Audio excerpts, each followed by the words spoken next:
Qazaqstan Respublikasyna dostlukly taparynyň jemleýiji gününde Türkmen halkynyň milli lideri, Türkmenistanyň halk maslahatynyň başlygy Gurbanguly Berdimuhammedowyň Qazaqstan Respublikasynyň prezidenti Kasym-Jomart Tokayew bilen duşugy boldy.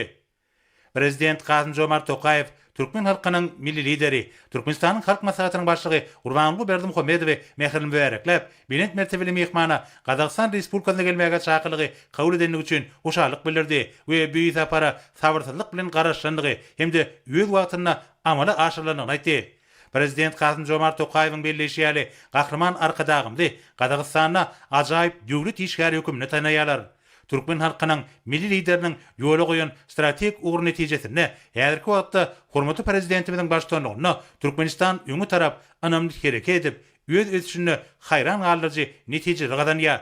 Mümkinçilikden peýdalanyp prezident Kasym-Jomart Tokayew gahrman arkadagymdy halkara paragatçylyk we ananşmak geliniň başlanmagy bilen gutlap, Qazaqstanyň Türkmen halkynyň milli lideriniň bir şahsy başlangyjyny ruhfelentlik bilen gollandygyny aýtdy. Birleşýäli Birleşen Milletler Guramasynyň baş assambleýasynyň kararnamasyny berkilen bir çözgüt Türkmenistanyň halkara geňişligine awraýynyň ulydygyny hemde ýurdumyzyň paragatçylyk we durnuklygy poturandyrmak baradaky tagallalarynyň diňe bir biziň sebäpimizde däl, eýsem onuň çäklerinden daşda da aýratyn ýekmete eýdigine şaýatlyk edýär.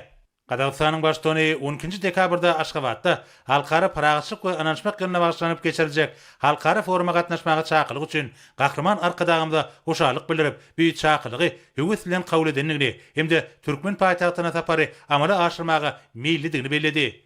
Şu ýylyň Türkmenistanyň bir taraplygynyň 30 ýylyna gabat gelýändiginiň çuňur manysy bardyr diýip prezident Kasym-Jomart Tokayew belledi. Qazaqstanyň prezidenti şeýlekem geçen ýylyň oktýabrynda Türkmenistana bolan resmi saparyny ýakymly duýgular bilen ýatlaýanyny aýtdy.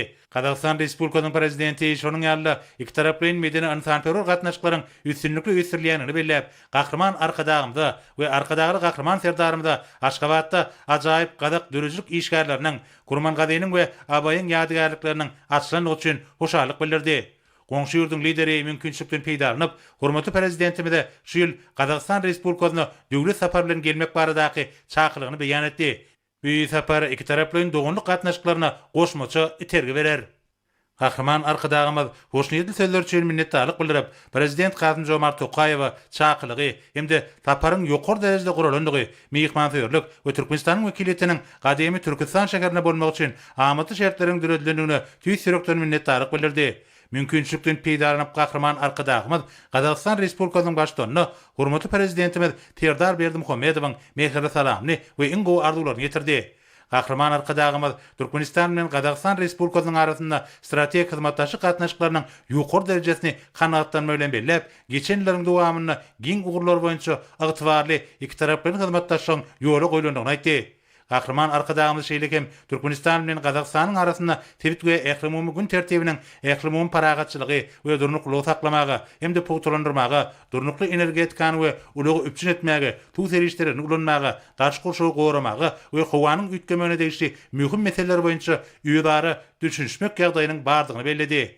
Mälim bolşýaly Birleşen Milletler Guramasynyň baş assambleýasy ýurdumyzyň başlangyjy boýunça 2025-nji ýyly halkara paragatçylyk we ananşmak ýyly diýip elan etdi. Şoň bilen baglykda şu ýyl Türkmenistan dünýä birleşigi bilen birlikde ilkinji nowatda goňşy ýurtlaryň gatnaşmagyna iri halkara çäreleriniň bir näçesini geçirýär. Türkmen halkynyň milli lideri bular barada aýtmak bilen prezident Kasym-Jomart Tokayew 12-nji dekabrda halkara paragatçylyk we ananşmak ýylyna şeýlegem Türkmenistanyň hemişelik bir taraplygynyň 30 ýylyna bagşlandyp geçiriljek halkara foruma gatnaşmagyny tasdiqlandygy üçin minnetdarlyk bildirdi. Birleşýäli Qazaqstanyň başçylygynyň bu çäre gatnaşmagy forumyň işine hemde netijelerine tallamly goşant bolar we onuň halkara ähmiýetini has artdyrar. Gahrman arkadagymyz dünýäniň siýasy geňişligine hyzmatdaşlyk etmek meselesine geçip, iri halkara guramalarynyň ilkinji nowatda bolsa Birleşen Milletler Guramasynyň çäklerini biziň döwletlerimiziň biregi ýödary gollamagynyň atyrly däbi öwrlenýäni aýtdy. Burzatdan peýdalanyp gahrman arkadagymyz şeýlekem ýurdumyzyň başlangyjy boýunça Birleşen Milletler Guramasynyň baş assambleýasy tarapyndan 2025-nji ýylyň 21-nji martyna kabul edilen Türkmenistanyň hemişelik bir taraplygy kararnamasyny gollandygy we awtordaş bolanyň üçin minnetdarlyk bildirdi. Munyň özi Türkmenistanyň bir taraplygynyň halkara hukuk ýagdaýyna başlanylan kararnamalaryň üçünjüsidir. Biziň ýurdumyz şeýlekem Gazagystan tarapynyň halkara giňişigine öňe sürýän tekliplerini, şol sanyna Gazagystanyň dürli köp taraply düzümleri taýlanmagy meseleleri boýunça tekliplerini uly hormat bilen gollaýar. Kahraman arkadağımız Sewda ykdysadylygynda Türkmen Gazagystan hyzmatdaşlygy meselesine geçip iki taraplyň garyp dolanşygynyň oňun üsýanyny aýtdy we şunu bir görkezýäni mundan meýlekde artdyrmak üçin mümkinçilikleriň bardygyny belledi. Biziň ýurtlarymyzyň ägir türlü kuwaty bar. Ýödary Sewdanyň maý goýunlarynyň geçerlerini artdyrmak, energetika, ulug, aragatnaşyk ulganlaryny, senagatyň dürli puwdaklaryny bilelikdäki taslamalary amala aşyrmak üçin ondan netijeli peýdalanmak möhümdir diýip Türkmen halkynyň milli lideri belledi. Energetika urgamam hyzmatdaşyň ilertirýän ugurlarynyň gataryny görkezildi. Türkmen halkynyň milli lideriniň belleşýäli geçen ýylyň tomtuny Astanada Neftga toplamyny bilelikdäki işlere geçirmek baradaky möhüm ähmiýetli alalaşyk gadanly.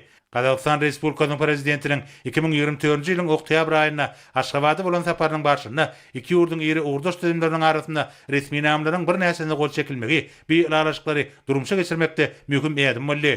Kahraman arkadağımızda Türkmenistanyň ular durumşa geçirmäge taýýardygyny tatyklap, galkynç gaz käniniň nowatdaky tapyryny öýleşdirmek we Türkmen tebii gazyny Gazagystana iýermek taslamasyny ilerletmek boýunça işi utgaşdyrmak maksady bilen düredilen bilelikdäki iş toparyna degişli taşyklar bermegiň zerurdygyny aýtdy. Elektrik energiýasyny iýermek energetikanyň beýleki bir geljegi urlarynyň biri bolup durýar. Bu wagtda da Türkmenistan Gazagystanyň hyzmatdaşlary bilen asnaçykly we netijeli işlemäge taýýardygyny beýan edýär. Türkmen halkynyň milli lideri ulug we kommunikasiýalarym hyzmatdaşyň möhüm ugurlarynyň gataryny görkezdi.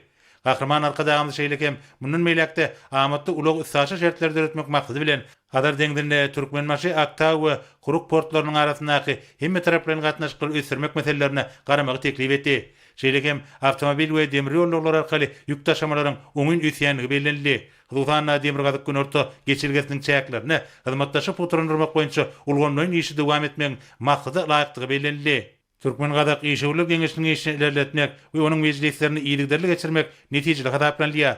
Geňeşiň nowatdaky mejlisi 2025-nji ýylyň martynda Aşgabatda geçirildi.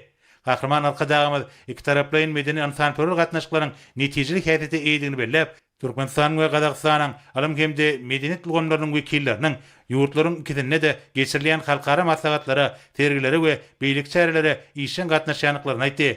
Türkmen halkynyň milli lideri geçen ýyl Astanada we Aşgabatda ýödary medeniyet günleriniň geçirilenini bellep, bir atyrly däbi dowam etmegi teklip etdi.